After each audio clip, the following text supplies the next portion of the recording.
ইসরায়েলের হাতে পরমাণু অস্ত্র রয়েছে, তারপরও ইরানের পরমাণু কর্মসূচি নিয়ে ভয়ে থরথর করে কাঁপে ইসরায়েল। দীর্ঘদিন ধরে তেল আবিব অভিযোগ করে আসছে পরমাণু অস্ত্র বানাতে চায় ইরান। যদিও তেহরানের দাবি এমন কোনো উচ্চাকাঙ্ক্ষা নেই তাদের, তবে তা মানতে নারাজ ইসরায়েল। কেননা চিরশত্রু দেশের হাতে পরমাণু অস্ত্র লাগলে ইসরায়েল রাষ্ট্রের হয়তো অস্তিত্বই থাকবে না। মধ্যপ্রাচ্যের সামরিক শক্তিধর দুই দেশ ইরান ও ইসরায়েলের মধ্যে সম্পর্ক সাপে নেউলে। দেশ দুটির মধ্যে বাকযুদ্ধ চললেও সরাসরি হামলার মতো ঘটনা বেশ বিরল। যদিও সাম্প্রতিক মাসগুলোতে বিরল সেই ঘটনাকেই স্বাভাবিক বানিয়ে ফেলেছে ইরান।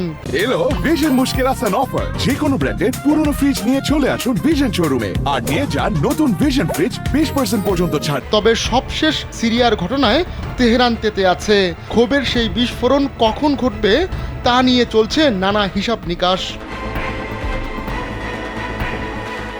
এরই মধ্যে ইরান জানিয়েছে দেশটিতে আগের চেয়ে ঘন ঘন আসবে আন্তর্জাতিক আণবিক শক্তি সংস্থা IAEA।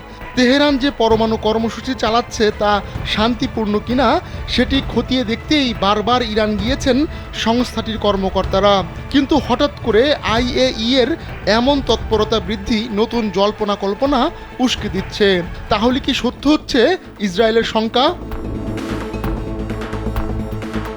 বর্তমানে বিশ্বে মাত্র 9টি দেশের হাতে পরমাণু অস্ত্র আছে। সেই তালিকায় মধ্যপ্রাচ্যের একমাত্র দেশ ইসরায়েল। এমনকি উত্তর কোরিয়া কিংবা এশিয়ার দুই চিরশত্রু ভারত পাকিস্তানের হাতেও রয়েছে মারণঘাতী এই অস্ত্র।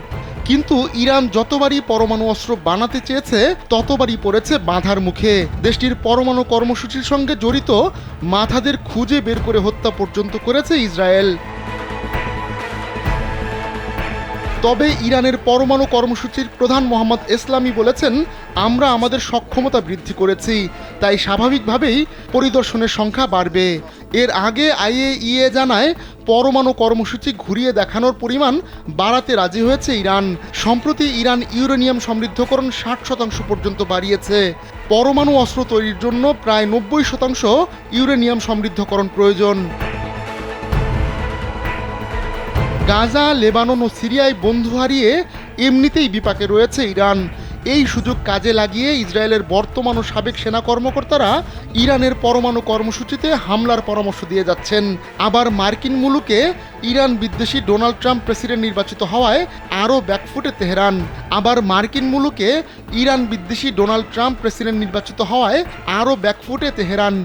আর তাই হয়তো নিজেদের পরমাণু কর্মসূচি নিয়ে ইরান ডিফেন্সিভ খেলল। আহমদুল্লাহ শিকদার, কালবেলা।